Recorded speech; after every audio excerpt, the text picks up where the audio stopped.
Perfect. Thank you very much. Yeah, thank you for the invitation to this. And I want to talk a little bit about human engagement and what this has to do with diversity within the project scope of EuroCC.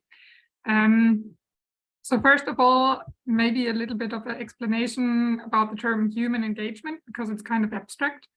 So what I mean by human engagement is the individuals, not a target group as a whole, or a company, or students as a group, but individual humans that are engaged with the topic of HPC.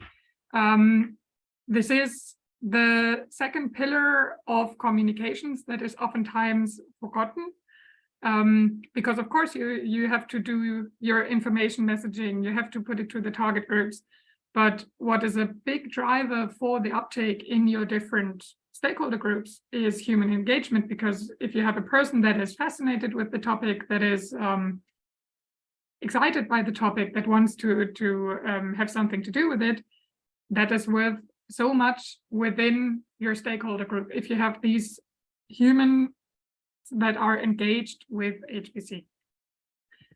And now I come a little bit to what I want to talk about today. So first of all, I want to start with the relevance. Then I want to talk a little bit about the status in EuroCC. Then I want to talk about what kind of workshop we did in Montenegro and what were the outcomes of it. And then, of course, there will also be the opportunity for a Q&A and a discussion. So as already mentioned, human engagement is about the individuals, it's about the humans. And engagement can typically be classified into two different sections, either active engagement or passive engagement. Active engagement is when the engagement comes from the individual, the fact that a being wants to be involved with something.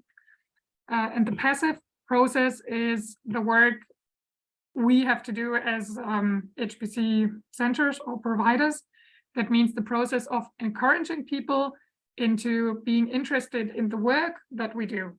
And for this to happen, it is very important that we remember diversity, because if we, like the classical targeting that has been done for the last few decades was very specific to only one group, which was typically men, or in a certain age group that was working in a specific sector, that was narrowing down this group very much. And this is just not enough, because if you want engagement from your target groups and from individuals within the target groups, then you need to keep in mind that your target groups are as diverse as people are. And this is why for successful human engagement, diversity is absolutely necessary. So first of all, we need a prerequisite for it is to be diverse as an organization, because you can't communicate to different people if they have no identification figures within the sector or the area that you want to communicate. And the second thing is that you need to be aware that diversity exists within your target groups to successfully do your communication. So yeah, that was a quick overview about the relevance. And what I want to talk about today is mainly the factor of the internal diversity, because that is really the base for everything to happen. So if you're a diverse organization or a diverse center, then you can authentically reach many people, and you can authentically communicate that to as many different target groups or as many different individuals as possible. So then I want to talk a little bit about the status in the EuroCC project. As you all might know, we have the reportings, and in the reportings there is always this little table that collects gender data. And here we see the status of that. The thing is that this is the only data by now that we have. And diversity is not only about gender, of course, it's also about race, religion, skills, qualification, age, people with disabilities. So it's a much broader scope, and we don't have data on that. There is a data collection in the making, which we hope to be able to access soon. It's not within the project, but it's rather sector specific about HPC. And then we have a little bit more of an idea where we stand, because only if we know where we stand, of course, then we can take the appropriate actions. So what we did in Montenegro was a workshop, an interactive one, where we said, okay, for this base of diversity within the centers or within the institutions, it's always quite an abstract goal. So what are specific measures that work in our microcosm of HPC in certain specific fields? And there were some working groups forming.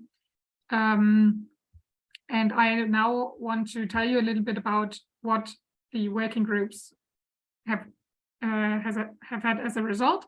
So the goal for them was to work on 2 to 3 specific measures that can be easily implemented in the centers.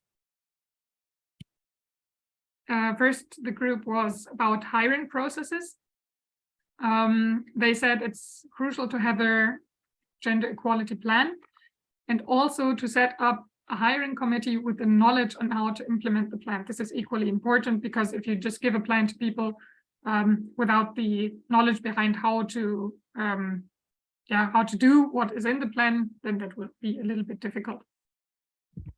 The second sector was mentoring. Here the point was that the management needs to define mentors and mentees, and that this has to be done by management and not by any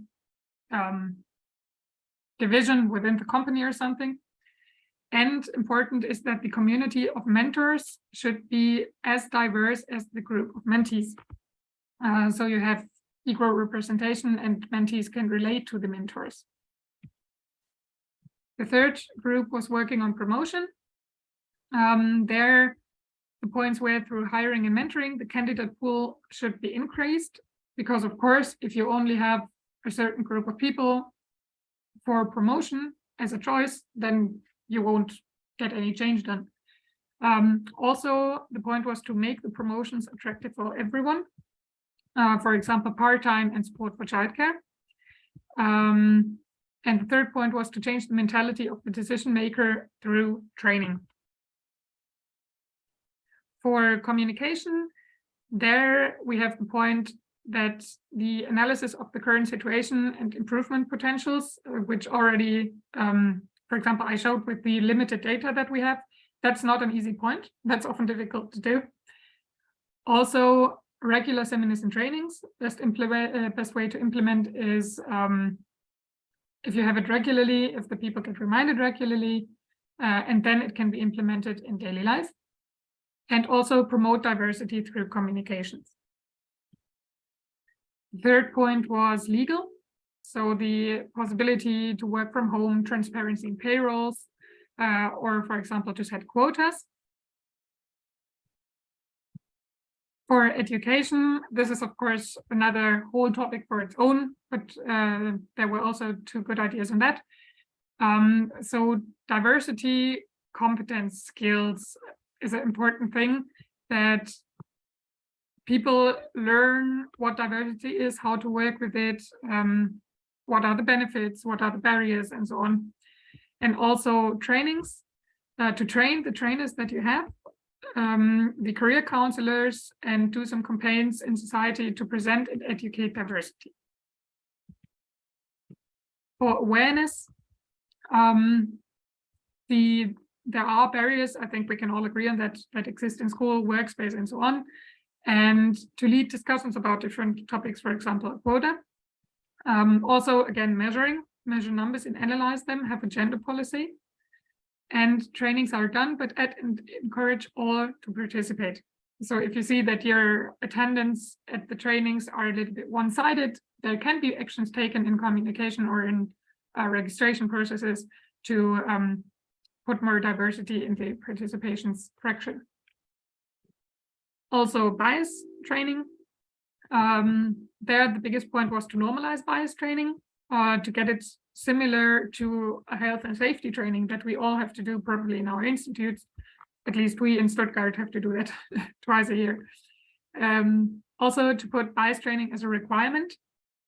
And there were also some examples what bias training could cover, for example, regional characteristic, accents, and so on. And now all the examples that I presented to you that the working groups worked on, they have quite some stuff in common. So there was a lot of points about analysis, about having a plan, about doing training.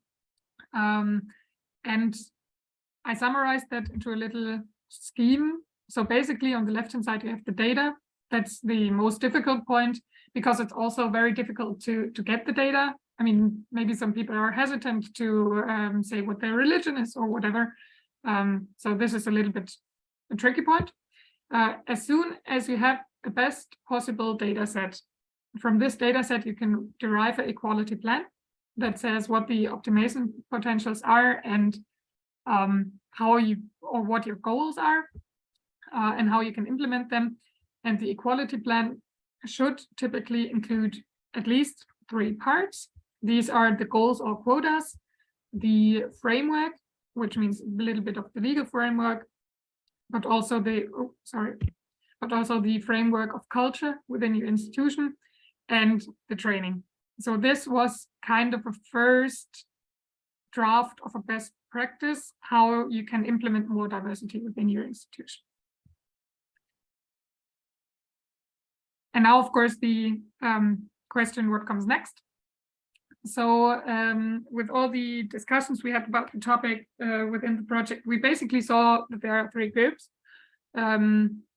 that were regarding to diversity, that either said it's not a problem, or it is a problem, but I have many problems, so why should I solve this one?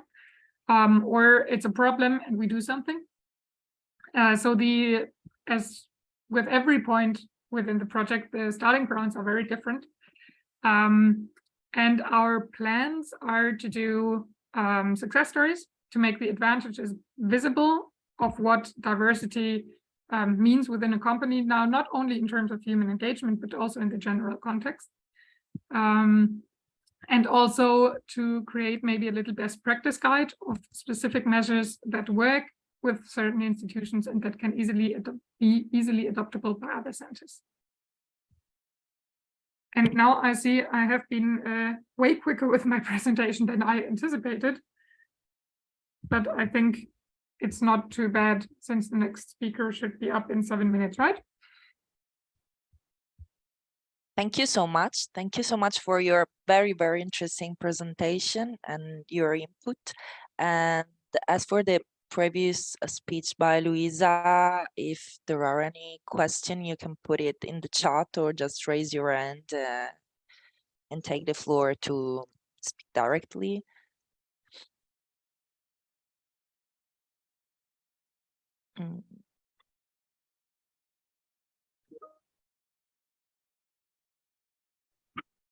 Ivana? Yes, Ivana. I would like to ask, because we are talking about diversity, which is very important, but I think that in most of the European countries, we also suffer with actually real engagement of young people to go for IT. So do you have any best practices, like how to engage young people to go for this professional path or for this career? Like, what works for them? Like, I don't know, creating some interesting seminars, or is it showing them the real environments where these kind of experts work? Or do you have any information? Because I think it's not only about like engaging more women or engaging more people with disabilities, it's about like engaging anyone, you know, like come on. Of course, age is also a big factor within diversity. If you only have old people or only have young people in a company or in a sector, that's going to be a problem, definitely. So speaking from my personal experience, I know, for example, that at HLRS, we do quite a lot with schools. So schools can basically ask us if we have time, and then we do a guided tour through our through the supercomputer and through our cave, our visualization room. This is one step that we take towards the younger children, and this is usually received quite well because it's quite spectacular if you are in this room and there are 360-degree monitors, and then you are in a virtual scenery and so on. Also, what I know is that we do seminars for students, university students, where we show application examples and stuff. I think the easiest way, what I've seen until now, is to take examples that are relatable. So maybe not take an example for communication about a specific topic in chemistry that you simulated, but maybe take some stuff that young people can relate to. For example, simulations about climate change, simulations about the air in cities, because young people know that the air in cities is not that good usually. So this is the stuff that I know. But I think also the speaker after me will talk about engaging students. So I think that might be also, there will be certainly some good information in there. Thank you. When I was talking about the young people, I was not referring directly only to the students, but also, for example, the age 20 to 35, like who would maybe look for career change, like, okay, they cannot look for a job in their particular sector if they were studying humanities or something, and maybe they might be interested in IT, like how to approach them and show them, like, come on, this is very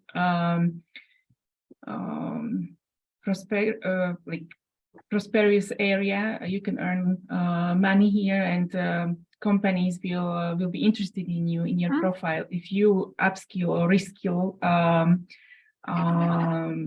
yourself, like through our program, let's say. And then how to design this program, how long it should be, like, can it be done in 3 months? Should it be 6 months or 12 months? Like how ambitious we can be in this particular case of reskilling or upskilling people.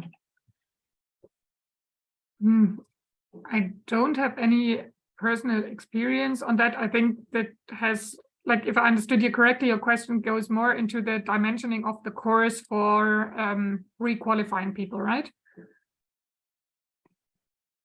Yeah, I mean, if you want to engage them and they don't have the skills, the reskilling, upskilling is going to be the next stage or next phase. So I was just wondering whether there is some already recommendation on that, or some kind of experience or lessons learned for that field. Not yet, but I will note that down as a point, and I will see if I can get something for you. Okay, thank you.